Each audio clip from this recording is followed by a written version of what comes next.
नमस्कार, बहुत-बहुत स्वागत है आज की इस क्लास में। हम लोग पढ़ने वाले हैं मुग़ल काल। तो जैसा कि आप सभी को पता है कि ये जो मुग़ल काल है, मुग़ल काल, इसका जो समय है, अगर हम समय की बात करें तो 1526 ईस्वी से लेकर के 1857 ईस्वी तक मुग़ल काल का समय है। और ये मुग़ल काल अपने आप में एक बड़ा सेगमेंट है और ये बहुत ही महत्वपूर्ण टॉपिक है। तो इस मुग़ल काल की अगर हम बात करें तो इस पूरे मुग़ल काल को हम पढ़ने के क्रम में 2 भागों में बाँट कर पढ़ेंगे। मुग़ल काल को हम 2 भागों में बाँट के देखेंगे। इसका जो पहला भाग है, यानी कि मुग़ल काल का जो प्रारंभिक चरण है, इस चरण को हम लोग कहेंगे महान मुग़ल वंश। तो एक तो है महान मुग़ल वंश है भाई। और अगर हम महान मुग़ल वंश की बात करें तो ये 1526 से लेकर 1707 ईस्वी तक इसका समय है। यानी कि जब औरंगज़ेब की मृत्यु होती है तो औरंगज़ेब की मृत्यु के बाद इस महान मुग़ल वंश का पतन हो जाता है। और महान मुग़ल वंश के बाद अगर हम लोग और समझने का प्रयास करें तो अगला जो इसका दूसरा चरण है, उस चरण को हम लोग कहते हैं परवर्ती या उत्तरवर्ती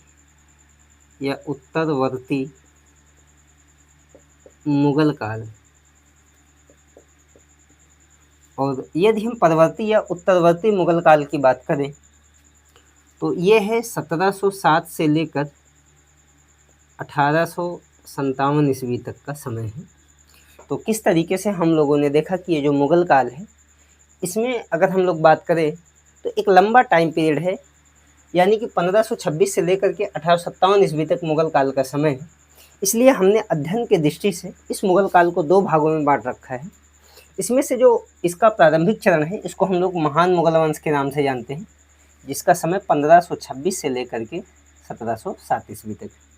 जबकि दूसरे चरण को या दूसरे फेज को हम लोग परवर्ती या उत्तरवर्ती मुग़ल काल के नाम से जानते हैं, जिसका समय 1707 ईस्वी से लेकर के 1857 ईस्वी तक है, यानी कि 1857 की क्रांति तक है। ठीक है।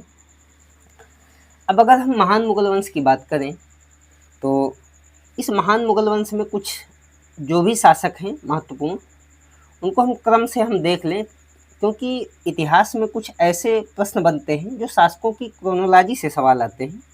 तो अगर हम शासक की बात करें महान मुग़ल वंश के, इसमें जो पहला शासक है उसका नाम है बाबर, लेकिन इनका पूरा नाम है जहीरुद्दीन मोहम्मद बाबर। तो बाबर का जो पूरा नाम है वो है जहीरुद्दीन मोहम्मद बाबर। बाबर के बाद इनका पुत्र गद्दी पे बैठता है, जिसका नाम हुमायूं है। तो बाबर के बाद जो अगला व्यक्ति गद्दी पे बैठ रहा है उसका नाम हुमायूं है। और पूरा नाम अगर कभी पूछा जाए तो पूरा नाम है नसीरुद्दीन मोहम्मद हुमायूं। नसीरुद्दीन मोहम्मद हुमायूं इनका पूरा नाम है। ये हो गया। तो बाबर के बाद अगर हम लोग और आगे बढ़ें तो अगला जो व्यक्ति है उसका नाम है हुमायूं। और हुमायूं के बाद अगर हम और आगे बढ़ने का प्रयास करें तो हुमायूं के बाद जो अगला व्यक्ति गद्दी पे बैठ रहा है वो हुमायूं का पुत्र है अकबर, जिसका पूरा नाम है जलालुद्दीन मोहम्मद अकबर। जैसा कि अकबर का पूरा नाम पूछेगा तो आप खूब आसानी से बता लेंगे, क्योंकि अकबर के बचपन का नाम जलाल था। तो जलाल से आप गेस कर ले जाएंगे कि जलाल यानी जलालुद्दीन अकबर। ठीक है। लेकिन ये है कि भाई हुमायूं का पूरा नाम कभी पूछ ले तो नसरुद्दीन मोहम्मद हुमायूं, और बाबर का कभी पूरा नाम पूछे तो जहीरुद्दीन मोहम्मद बाबर। इसी तरीके से अकबर के बाद जो अगला व्यक्ति गद्दी पे बैठ रहा है, अगला व्यक्ति जो गद्दी पे बैठ रहा है वो अकबर का पुत्र ही है, सलीम, यानी कि जिसको हम लोग जहांगीर के नाम से जानते हैं। तो अगर कभी जहांगीर का पूरा नाम पूछे तो इनका नाम है नुइरुद्दीन मोहम्मद जहांगीर, नुइरुद्दीन मोहम्मद जहांगीर। और जहांगीर के बाद अगला जो व्यक्ति गद्दी पे बैठ रहा है भाई, वो जहांगीर का पुत्र ही है, जिसका नाम है शाहजहां। तो इसका पूरा नाम है शिहाबुद्दीन मोहम्मद शाहजहां। शाहजहां गद्दी पे बैठ रहा है। और शाहजहां के बाद जो अगला व्यक्ति गद्दी पे बैठ रहा है वो कोई और नहीं बल्कि औरंगजेब है, यानी कि महान मुगल वंश का अंतिम शासक है औरंगजेब। और कभी औरंगजेब का पूरा नाम पूछे तो आप बताइए कि औरंगजेब का जो पूरा नाम है वो है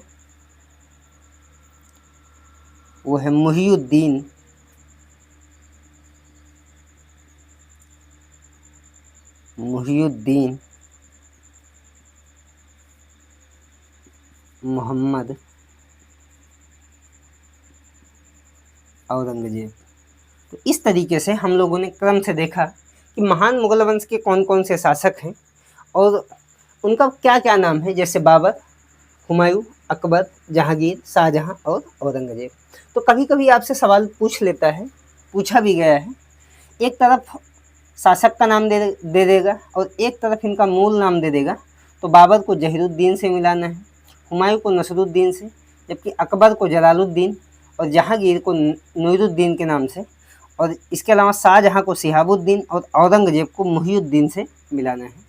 तो इस पर आप अच्छे से मेहनत कर लीजिएगा, क्योंकि मिडिल हिस्ट्री से बहुत कम ही सवाल बनते हैं। हो सकता है कि आप पढ़ें और अच्छे से ना पढ़ें या ध्यान ना दें, तो हो सकता है 2-4 सवाल बने, 4-5 सवाल, और उन 4-5 सवालों में से आपसे 2-3 सवाल गलत हो जाएं, तो फिर ऐसे पढ़ने का कोई मतलब भी नहीं है। तो ये है महान मुगल वंश के जो भी शासक हैं उनका क्रम। अब इनका हम समय देख लें। अगर हम बाबर की बात करें तो जो बाबर हैं इनका जो समय है ये है 1526 से लेकर के 1530 ईस्वी तक।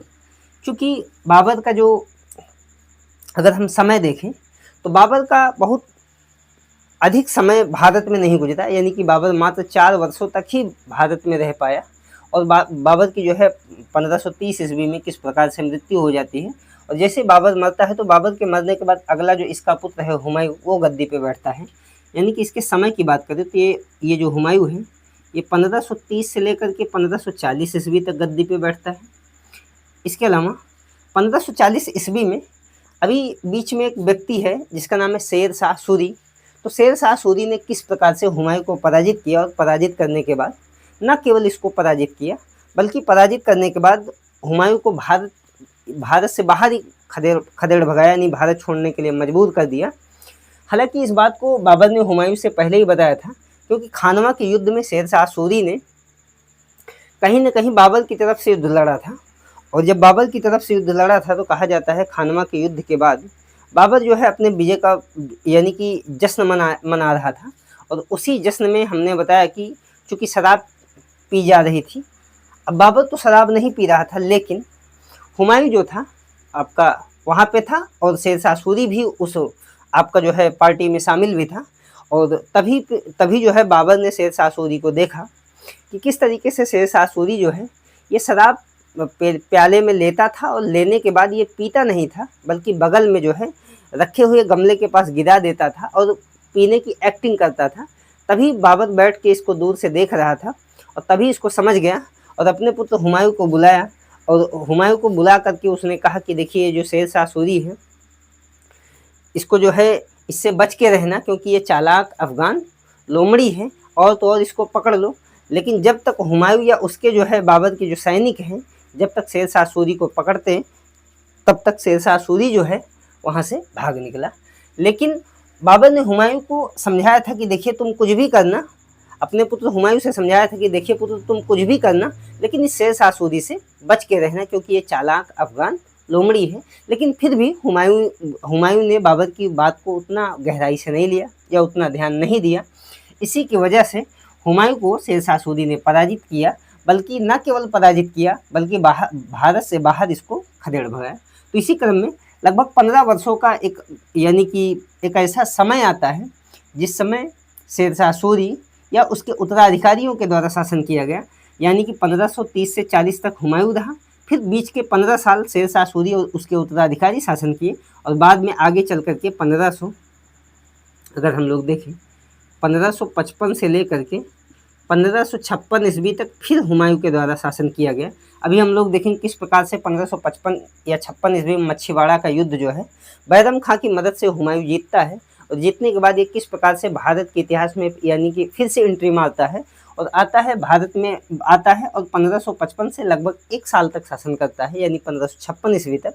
और कहा जाता है कि 1556 ईस्वी में दिल्ली के दीन ए पनाह नामक पुस्तकालय पे ये जो है गया था, और वहाँ पे ज्योतिष की किताब को पढ़ करके ये नीचे उतर रहा था, तभी सीढ़ियों से फिसल करके जो है ये हुमायूं जो है गिर गया, और गिरने के बाद कहा जाता है कि चोट लगने से इसकी मृत्यु हो गई। इस प्रकार से 1556 ईस्वी में कहीं ना कहीं हुमायूं की मृत्यु हो रही है। ठीक है, तो हुमायूं के बाद अगला जो व्यक्ति गद्दी पर बैठ रहा है वो कोई दूसरा नहीं बल्कि अकबर ही है, और अकबर का हमने पूरा नाम भी बताया कि जलालुद्दीन मोहम्मद अकबर है। इनके समय की बात करें तो ये 1556 ईस्वी से लेकर के 1556 ईस्वी से लेकर के 1605 ईस्वी तक अकबर के द्वारा शासन किया गया भारत पर।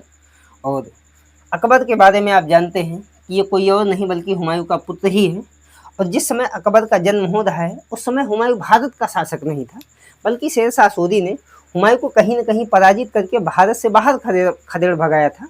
और उसी क्रम में जब हुमायूं जो है भारत से बाहर जाकर के अफगानिस्तान के क्षेत्र में ये जो है राणा बीरसाल के महल में अपने परिवार सहित और बैरम खां के साथ में ये रह रहे थे, उसी क्रम में अकबर का वहीं पे जन्म हो रहा है। और जिस समय अकबर का जन्म हो रहा है उस समय ये जो हुमायूं है, ये हुमायूं राणा बीरसाल के महल में नहीं है बल्कि हुमायूं युद्ध के मैदान में है। और कहा जाता है इस अकबर के जन्म की जो जानकारी है वो कहीं न कहीं हुमायूं को तर्दी बेग नामक एक घुड़सवार था उसने दी थी। और कहा जाता है कि जिस समय तर्दी बेग ने हुमायूं के जन्म की जानकारी अकबर को दी उस समय अकबर युद्ध के मैदान में था। और कहा जाता है कि अकबर इस यानी कि हुमायूं जो है इस अकबर के जन्म से खुश होकर के या प्रभावित होकर के इन्होंने कस्तूरी मृग के मांस को कटवा करके पूरे सैनिकों में बंटवा दिया। और कहा जाता है तभी सैनिकों ने दुआएं दी कि जिस प्रकार से कस्तूरी मृग के मांस का नाम जो है धीरे धीरे पूरे विश्व में विख्यात होगा, उसी तरीके से आपके पुत्र अकबर का भी नाम धीरे धीरे प्रसिद्ध होगा। और आज हम लोग देखते हैं कि ये जो अकबर है ये न केवल मध्यकालीन भारत यानी मिडवल हिस्ट्री का एक महान शासक है बल्कि पूरे भारत के इतिहास का एक महान शासक माना जाता है। तो किस तरीके से हमने अकबर के बारे में समझा। और अकबर के बाद इनका जो पुत्र है जिसका नाम है जहांगीर यानी कि बचपन का नाम सलीम है। कहा जाता है कि एक सूफी संत थे जिनका नाम था शेख सलीम चिश्ती, और ये जो सलीम यानी जहांगीर हैं ये इन्हीं शेख सलीम चिश्ती नामक सूफी संत के आशीर्वाद से इन्हीं की कुटिया में इनका जन्म हो रहा है जहांगीर का। इसलिए जहांगीर को प्यार से अकबर जो है शेखू बाबा कहता था, और शेखू बाबा से उसका नाम सलीम पड़ गया था। और लेकिन मूल नाम इनका जहांगीर, अगर पूरा नाम पूछे तो नुईरुद्दीन मोहम्मद जहांगीर है। अगर इनके हम समय की बात करें तो जहांगीर का जो समय है ये 1605 ईस्वी से लेकर के 1627 ईस्वी तक है, यानी कि बहुत लंबा कार्यकाल जहांगीर का नहीं था।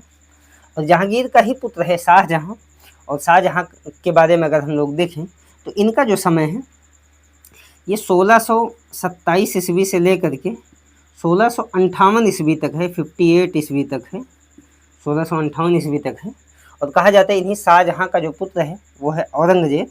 और औरंगजेब की अगर हम बात करें तो औरंगजेब का जो समय है वो 1658 ईस्वी से लेकर के 1707 ईस्वी तक है। इस तरीके से हम लोगों ने देखा कि 1526 ईस्वी से लेकर के 1707 ईस्वी तक ये 6 शासकों के द्वारा शासन किया गया। और इन्हीं 6 शासकों को मिला करके इस वंश को हम लोग कहते हैं महान मुगल वंश। ठीक है, तो ये क्रम से है, आप इसको अच्छे से देख लीजिएगा, बहुत आसान टॉपिक है। ठीक है, इसके बाद जब ये औरंगजेब की मृत्यु होती है 1707 ईस्वी में, तो औरंगजेब की मृत्यु के बाद ही महान मुगल वंश का पतन होता है, और इसी के स्थान पे उत्तरवर्ती मुगल वंश का प्रारंभ होता है। और उत्तरवर्ती मुगल वंश की अगर हम बात करें तो उत्तरवर्ती मुगल वंश का जो पहला शासक है उसका नाम है बहादुर शाह प्रथम, या इन्हीं को कहते हैं शाह आलम प्रथम। इसके बाद बहुत सारे शासक क्रम से गद्दी पे बैठते गए, जैसे जहांदार शाह, फर्रुखसियत, और फर्रुखसियत के बाद अगर हम लोग और समझें तो रफ़ी उद दर्जात, रफ़ी उद दौला, मोहम्मद शाह रंगीला, और मोहम्मद शाह रंगीला के बाद अगर हम लोग और देखें तो अहमद शाह प्रथम। तो ऐसे कुल मिला के 11 या 12 शासकों के द्वारा शासन किया गया, और अंत में सबसे अंतिम जो शासक है उसका नाम है बहादुर शाह दूती यानी जफर। तो अंग्रेजों ने किस प्रकार से बहादुर शाह दूती यानी जफर को गद्दी से हटा दिया, और हटाने के बाद जो है अंग्रेजों ने दिल्ली पे अपना कब्जा कर लिया। तो इसको हम लोग जो है ये उत्तरवर्ती या परवर्ती मुगल काल को हम लोग मिडिल हिस्ट्री में नहीं पढ़ते, बल्कि इसको हम मॉडर्न में जाके पढ़ते हैं, ताकि एक हमारी जो है अच्छी समझ बन सके, और इसको हम क्षेत्रीय राज्यों के साथ इसको हम कंप्लीट करने का कार्य करते हैं। तो ठीक है, यहाँ तक उम्मीद है बहुत अच्छे से आपको चीज़ें समझ में आई होंगी। ठीक है, और आगे बढ़ते हैं। और अब इस महान मुगल वंश के शासक के बारे में हम लोग देखें कि किस तरीके से पहला जो शासक है उसका नाम है जहीरुद्दीन मोहम्मद बाबर। तो इसी के बारे में हम लोग चर्चा करेंगे। चलिए, तो हम लोग हेडिंग डालेंगे बाबर, और बाबर के बारे में हमको अच्छे से पढ़ाई करनी है, चीज़ों को ढंग से समझना है, क्योंकि बाबर महत्वपूर्ण पर्सनालिटी है। और बाबर का समय आप जानते हैं कि 1526 से लेकर के 1530 ईस्वी तक इसका जो समय है बाबर का।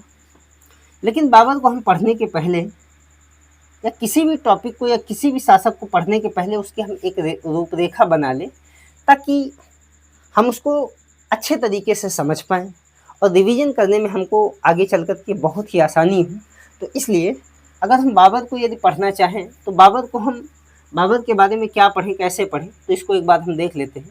सबसे पहले बाबर का हम देखेंगे पारिवारिक जीवन देखेंगे बाबर का। तो बाबर का हम पारिवारिक जीवन देखेंगे, और पारिवारिक जीवन देखने के बाद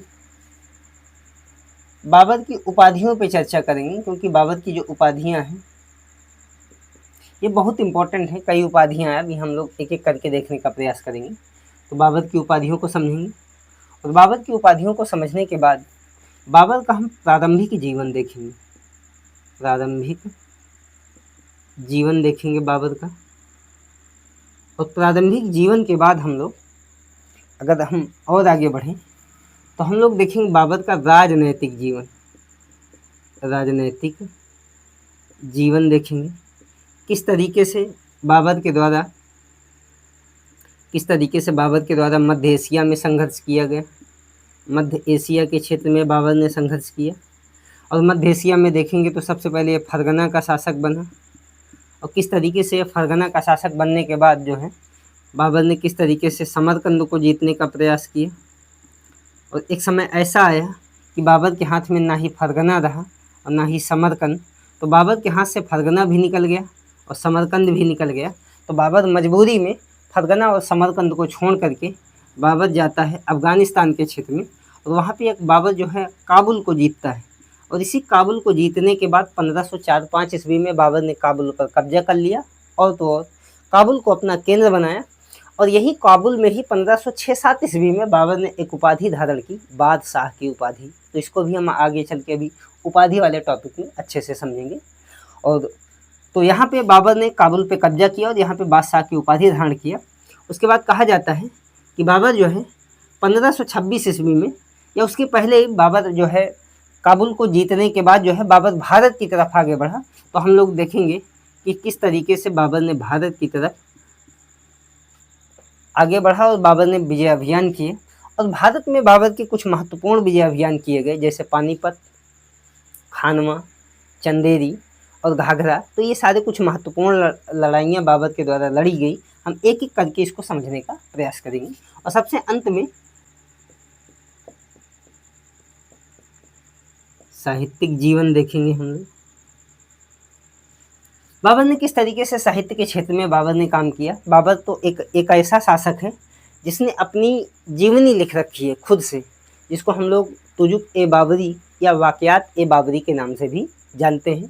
तो ये बाबर के साहित्यिक जीवन में हम लोग देखने का प्रयास करेंगे। तो कुल मिला के इतने टॉपिक के रूप में हम लोग बाबर को कंप्लीट करेंगे। उम्मीद है आपको चीज़ें बहुत ही अच्छे से समझ में आ रही होंगी। ठीक है भाई, आगे बढ़ते हैं। तो सबसे पहले अगर हम बाबर के प्रारंभिक जीवन की बात करें तो कहा जाता है कि ये जो बाबर का प्रारंभिक जीवन है, अगर हम इसको देखें तो एक व्यक्ति है उमर शेख मिर्ज़ा हैं और इनकी जो शादी हो रही है,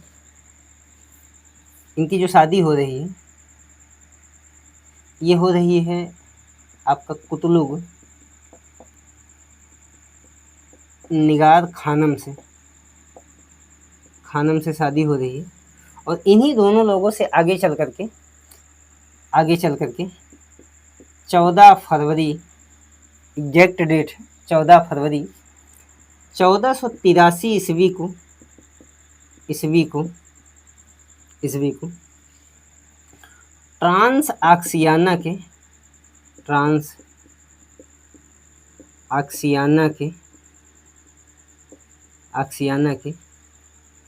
मावना उन नाहर के, तो ट्रांस आक्सियाना के मावना उन नाहर के फरगना के आंदीजान में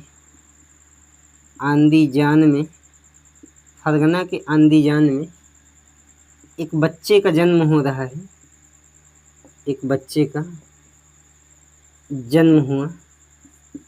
जन्म हुआ जिसका नाम बाबर रखा गया, जिसका नाम बाबर रखा गया। और जैसा कि आपको पता है कि ये जो बाबर है, इनका पूरा नाम अगर कभी पूछें तो बाबर का जो पूरा नाम है, अगर हम पूरा नाम देखें तो बाबर का पूरा नाम है, अब इसके पहले भी हमने आपको बताया है, ज़हीरुद्दीन मोहम्मद बाबर है।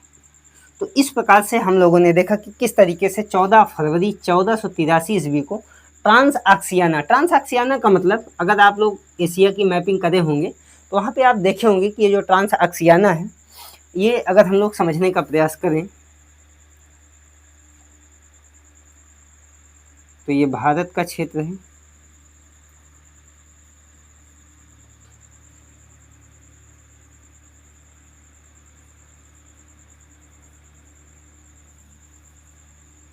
ये भारत का क्षेत्र है। और ये भारत के बगल में आप देखेंगे तो ये पाकिस्तान है, पाकिस्तान के बाद ये आपका अफ़गानिस्तान है। और पाकिस्तान और अफ़गानिस्तान के बीच में, यानी कि बीच में क्या, अगर हम लोग देखें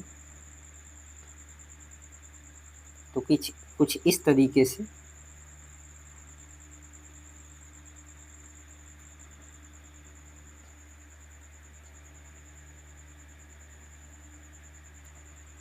अब ये वाला जो क्षेत्र आप देख रहे हैं, इसी क्षेत्र को कहते हैं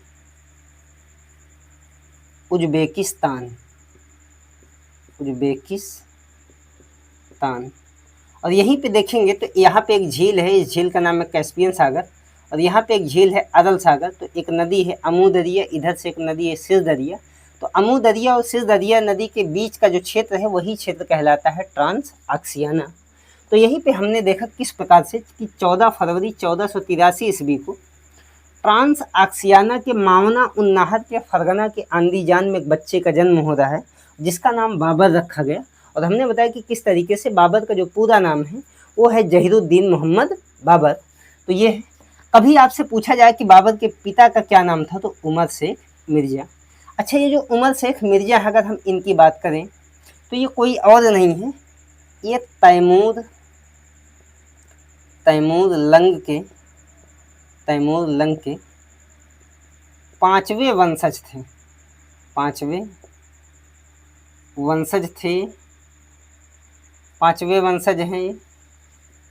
ये जो उमर शेख मिर्ज़ा हैं, ये तैमूर लंग के पांचवें वंशज हैं। जैसा कि आपको पता है कि जो तैमूर लंग हैं, ये भी एक तुर्क है। तैमूर लंग कौन है भाई?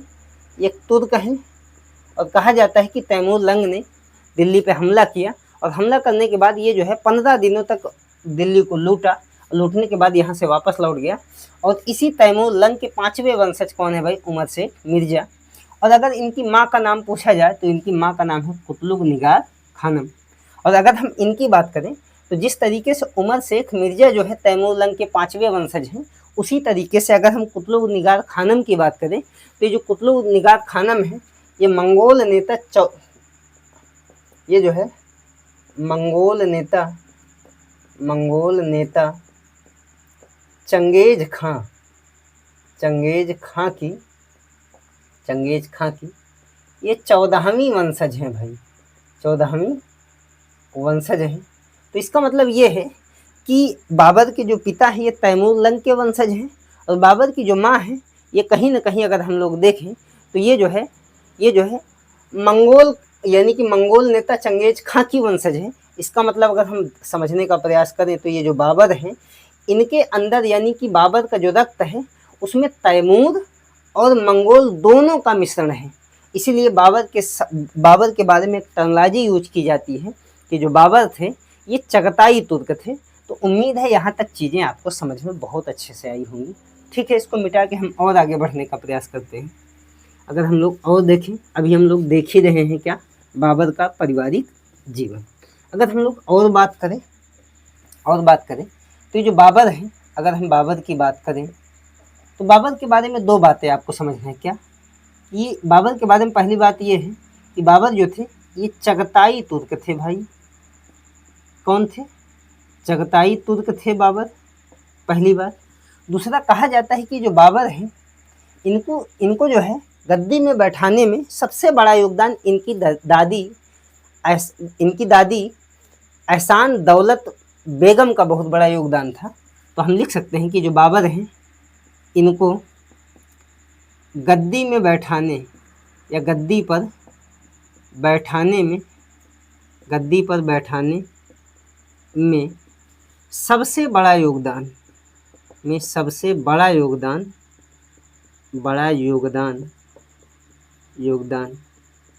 इनकी दादी यानी बाबर की दादी माने इनकी दादी एहसान दौलत बेगम का योगदान था। बेगम का था यानी कि बाबर जो फरगना की गद्दी पे बैठा तो फरगना की गद्दी पर बैठाने में सबसे बड़ा, हमने बताया कि सबसे बड़ा योगदान या सबसे बड़ी भूमिका या सबसे अहम भूमिका इनकी दादी एहसान दौलत बेगम के द्वारा निर्वहन किया गया, निभाया गया और इन्हीं की मदद से कहीं ना कहीं बाबर जो है फरगना की गद्दी पर बैठा। ठीक, और समझते हैं भाई। ये जो बाबर है, कहा जाता है कि बाबर को हमको 5 पत्नियों के बारे में चर्चा मिलती है। 5 पत्नियों के बारे में चर्चा मिलती है, यानी कि बाबर की टोटल 5 पत्नियां थी। अब ये 5 कौन कौन थी भाई, इसको अगर हम समझने का प्रयास करें तो बाबर की जो पहली पत्नी है, अगर हम 5 पत्नियों में से देखें, बाबर की जो पहली पत्नी है उनका नाम है माहम सुल्ताना। का नाम क्या है भाई? माहम सुल्ताना। ये बाबर की पहली पत्नी है। तो बाबर की पहली पत्नी माहम सुल्ताना है। जबकि बाबर की अगर हम दूसरी पत्नी की बात करें तो बाबर की जो दूसरी पत्नी है उनका नाम है गुलरुख बेगम। क्या नाम है भाई? इनका नाम है गुलरुख बेगम नाम है इनका। तो ये बाबर की दूसरी पत्नी है। अगर हम बाबर की तीसरी पत्नी की बात करें, पहली तो माहम सुल्ताना है, दूसरी आपका गुलरुख बेगम है, और बाबर की अगर हम तीसरी पत्नी की बात करें तो बाबर की जो तीसरी पत्नी है वो है दिलदार आगची। ये बाबर की तीसरी पत्नी है भाई, बाबर की तीसरी पत्नी है। इसके अलावा बाबर की अगर हम चौथी पत्नी की बात करें तो बाबर की जो चौथी पत्नी है उनका नाम है आयशा सुल्तान बेगम। ये बाबर की चौथी पत्नी है। और अगर हम बाबर की 5वीं पत्नी की बात करें तो बाबर की जो 5वीं पत्नी है वो है आपका मुबारक यूसुफ शाही या जाही, जो भी लिखा मिल जाए आपको तो ठीक है। ये बाबर की 5 पत्नियों के बारे में हमको चर्चा मिलती है। माहम सुल्ताना, गुलरुख बेगम, दिलदार आगची, आयशा सुल्तान बेगम, मुबारक यूसुफ शाही है। ठीक है, और समझते हैं। ये जो माहम सुल्ताना है भाई, ये कोई और नहीं है बल्कि ये हुमायूं की माँ है। यानी कि माहम सुल्ताना से हुमायूं का जन्म हुआ तो ये जो माहम सुल्ताना है इनसे क्या हुआ भाई, इनसे हुमायूं का जन्म हुआ, हुमायूं का जन्म हुआ था, हुमायूं का। तो हुमायूं की माँ कौन है भाई, तो हुमायूं की माँ की बात करें तो माहम सुल्ताना है। ठीक है,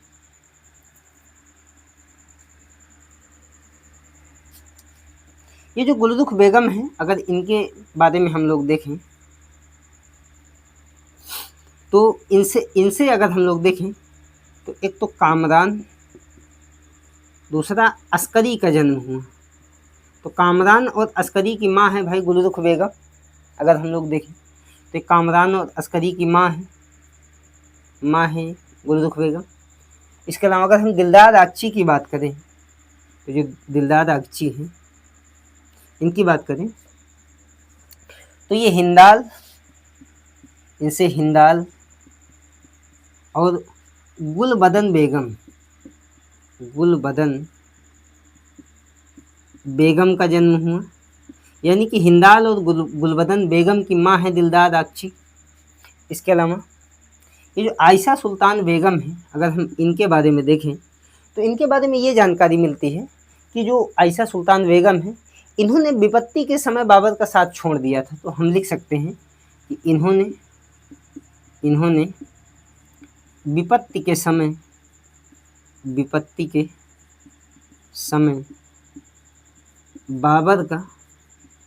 बाबर का साथ छोड़ दिया भाई, छोड़ दिया था। ये आयशा सुल्तान बेगम के बारे में है। अगर हम मुबारक यूसुफ शाही के बारे में देखें तो ये जो मुबारक यूसुफ शाही हैं इनके बारे में ये मिलता है कि ये जो है इन्होंने बाबर की अस्थियां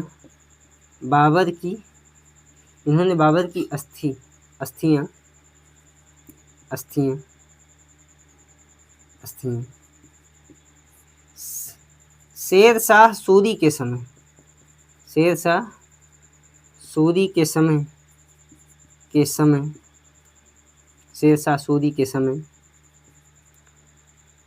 काबुल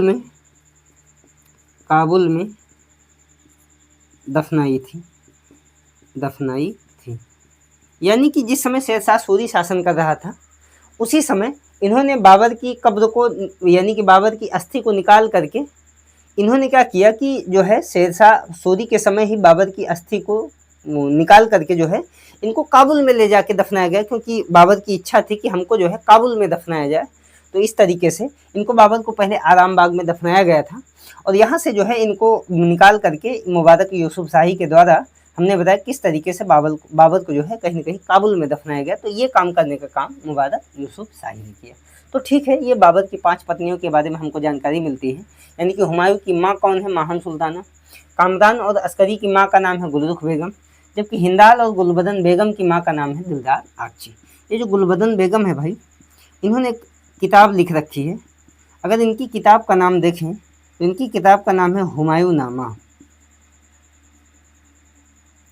इनकी किताब का नाम है हुमायूं नामा। तो ये गुलबदन बेगम के द्वारा लिखी गई किताब है, जो कि हुमायूं की बहन है और बाबर की जो है पुत्री है। इन्होंने हुमायूं नामा जो किताब लिखी है, इस हुमायूं नामा में इन्होंने वर्णन किया है कि किस तरीके से जो बाबर की मृत्यु हो रही है, ये बाबर की मृत्यु इब्राहिम लोदी की जो माँ है उसके द्वारा की गई। यानी कि इन्होंने साफ साफ लिखा हुमायूं नामा में कि बाबर को जो है इब्राहिम लोदी की माँ ने जहर दे करके बाबर की हत्या की है। तो इसकी जानकारी मिलती है। यानी कि गुलबदन बेगम ने अपनी किताब हुमायूं नामा में लिखा है कि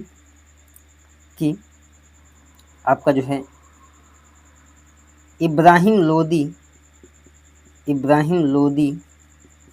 लोदी ने विष देकर बाबर की हत्या की है।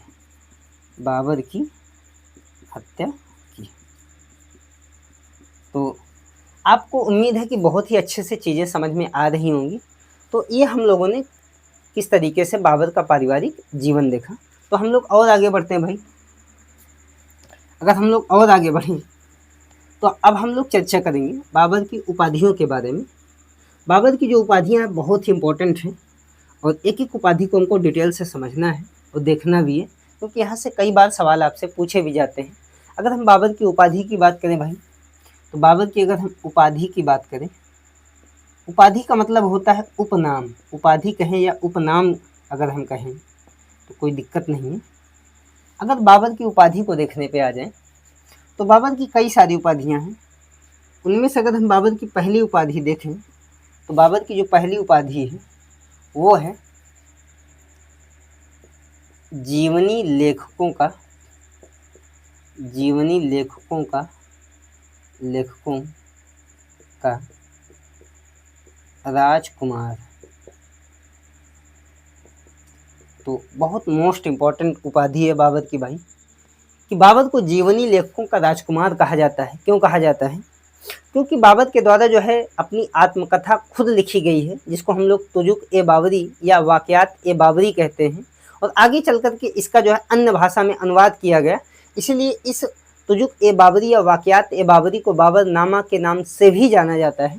तो इसलिए इसी हमने बताया कि आत्मकथा के लिखने की वजह से बाबर को एक उपाधि मिल गई, क्या भाई? जीवनी लेखकों का राजकुमार। तो ये बाबर की एक उपाधि हो गई। अगर हम लोग और देखें तो इसके अलावा बाबर की अगर दूसरी उपाधि की बात करें तो बाबर की जो दूसरी उपाधि है वो है आजीविका ढूंढने वाला सैनिक। आजीविका ढूंढने वाला सैनिक, ये भी बाबर की एक उपाधि ही है। कहा जाता है कि बाबर के जो पिता हैं उमर शेख मिर्ज़ा, जब जो है बाबर के पिता उमर शेख मिर्ज़ा की मृत्यु हो गई, तो इनके मरने के बाद जो है 11 या 12 वर्ष की उम्र में हमने बताया कि अपनी दादी एहसान दौलत बेगम की मदद से जो है बाबर फरगना की गद्दी पर बैठा। और बाबर जब फरगना की गद्दी पर बैठा तो बाबर की दिली इच्छा थी कि मैं समरकंद को भी जीत लूँ। इसलिए कहा जाता है कि बाबर ने फरगना की गद्दी पर बैठने के बाद ही समरकंद को जीतने का प्रयास किया। तो समरकंद को जीतने का जब प्रयास किया तो बाबर ने क्या किया कि जब समरकंद को जीता तो कभी 100 दिन और कभी 8 माह तक कब्जा बनाए रखा। लेकिन अंत में हुआ क्या कि बाबर के हाथ में ना ही फरगना रहा और ना ही समरकंद रहा। तो जब बाबर से फरगना और समरकंद दोनों ही इसके हाथ से निकल गया तो बाबर जो है अपनी आजीविका को चलाने के लिए, यानी कि आजीविका को चलाने के लिए बाबर इधर उधर घूमता रहा सैनिक के रूप में। इसीलिए इसकी उपाधि हो गई आजीविका ढूंढने वाला सैनिक। तो ये हो गया भाई बाबर की। अगर हम लोग और बात करें तो एक इतिहासकार हैं, उनका नाम है, एक विद्वान है, उनका नाम है डेनिसन रॉस। तो डेनिसन रॉस ने बाबर को साम्राज्य निर्माता कहा है। साम्राज्य निर्माता कहा है भाई। उन्होंने बाबर की वीरता को देखकर, बाबर की कुशलता को देखकर, बाबर की योग्यता को देख करके और बाबर को जो है यानी कि बाबर की योग्यता को देख करके उन्होंने जिस तरीके से सिकंदर ने जो है अपने साम्राज्य का निर्माण किया, यानी कि विश्व विजेता बनने के क्रम में उन्होंने क्या किया कि यानी कि अनेक साम्राज्य को जीते और जीतने के बाद जो है अपने ईरानी साम्राज्य का हिस्सा बनाए। उसी तरीके से कहीं न कहीं बाबर के द्वारा भी कहीं न कहीं जो है भारत में साम्राज्य की नींव डाली जा रही है, मुगल साम्राज्य की। इसलिए डेनिसन रॉस ने बाबर को साम्राज्य निर्माता कहा है भाई। इसके अलावा अगर हम लोग और देखें, ये तो हो गया। इसके अलावा एक व्यक्ति है, एक विद्वान है, इनका नाम है रसब्रुक विलियम्स हैं भाई।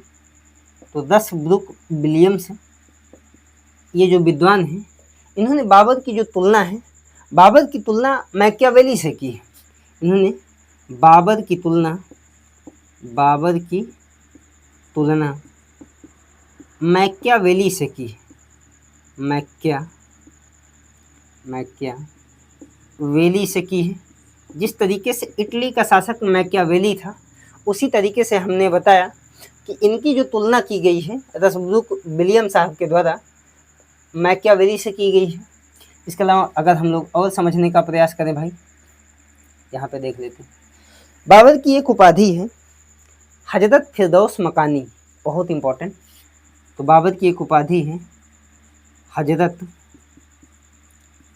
फिरदौस मकानी, ये बाबर की एक उपाधि है भाई। बाबर की एक और उपाधि है माकान, बाबर की एक उपाधि माकान भी है। इसके अलावा बाबर की एक उपाधि है बादशाह, बादशाह। अभी हमने आपको बताया कि किस तरीके से जब बाबर जो है फरगना और समरकंद को हारने के बाद किस तरीके से जब बाबर अफगानिस्तान की तरफ आगे बढ़ा, यानी काबुल को जीतने के लिए आगे बढ़ा, तो बाबर ने 1504-5 ईस्वी में काबुल को जीता और काबुल को अपना केंद्र भी बनाया। और इसी काबुल को जीतने के बाद हमने बताया कि 1506-7 ईस्वी में बाबर के द्वारा एक उपाधि धारण की गई बादशाह की। ये जो बादशाह है, बादशाह और सुल्तान में क्या अंतर होता है इसको हम आगे चल के देखेंगे। तो बादशाह की उपाधि धारण करने वाला जो प्रथम, अगर हम लोग देखें तो प्रथम जो शासक है आपका महान मुगल वंश का, उसको हम लोग कहते हैं बाबर। ठीक है, बादशाह के बाद बाबर के द्वारा एक और उपाधि धारण की गई कलंदर। तो बादशाह के बाद बाबर ने एक और उपाधि धारण की भाई कलंदर की उपाधि। कलंदर का अर्थ होता है दानी, कलंदर का अर्थ होता है दानी। कहा जाता है कि बाबर जब 1526 ईस्वी में भारत में पानीपत का जब प्रथम युद्ध जीता, तो इस प्रथम युद्ध को जीतने के बाद बाबर को जो भी धन संपत्ति मिली, जो भी रुपया पैसा मिला, उस रुपये पैसे को या उस धन संपत्ति को बाबर ने जो है खुले हाथों से काबुल की जनता में खुले हाथों से बाबर ने बंटवा दिया। और जब बाबर ने खुले हाथों से बंटवाया तो एक स्टेटमेंट दिया कि अब काबुल की गरीबी इतिहास के पन्नों की बात रहेगी। इसका मतलब ये है कि बाबर की इसी उदारता से प्रभावित होकर के हमने बताया कि काबुल के लोगों ने बाबर को कलंदर की उपाधि दी। ठीक है, तो ये कलंदर की उपाधि कब दी जा रही है, तो हमने बताया कि पानीपत के युद्ध के बाद। पानीपत के, वैसे तो पानीपत के 3 युद्ध हुए हैं, लेकिन पानीपत के प्रथम युद्ध के बाद ये उपाधि दी गई है। तो ये आप समझ गए होंगे भाई। उम्मीद है आप बहुत ही अच्छे तरीके से समझ रहे होंगे। और आगे बढ़ता हूँ, अगर कोई दिक्कत हो तो बताइए भाई। और देखिए, बाबर की उपाधि है कलंदर। बाबर की एक उपाधि है भाई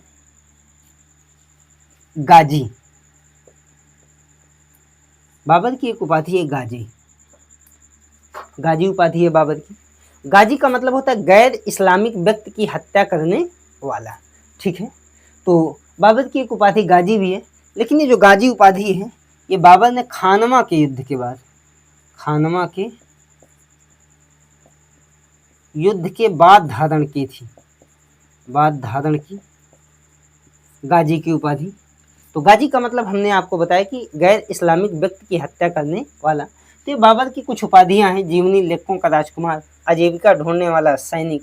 इसके अलावा डेनिसन रॉस ने इसको साम्राज्य निर्माता कहा, जबकि इसकी एक उपाधि हजरत फिरदौस मकानी। रस ब्रुक विलियम साहब ने इनकी तुलना मैकियावेली से की। इसके अलावा बाबर की एक उपाधि है माकान, बाबर की एक उपाधि है बादशाह, और बाबर की एक उपाधि है कलंदर, और बाबर की जो एक और उपाधि है, सबसे लास्ट उपाधि, वो है गाजी की। तो उम्मीद है चीज़ें आपको बहुत ही बेहतर तरीके से समझ में आई होंगी। तो फिर मिलते हैं हम लोग अगली क्लास में, तब तक के लिए बहुत बहुत धन्यवाद।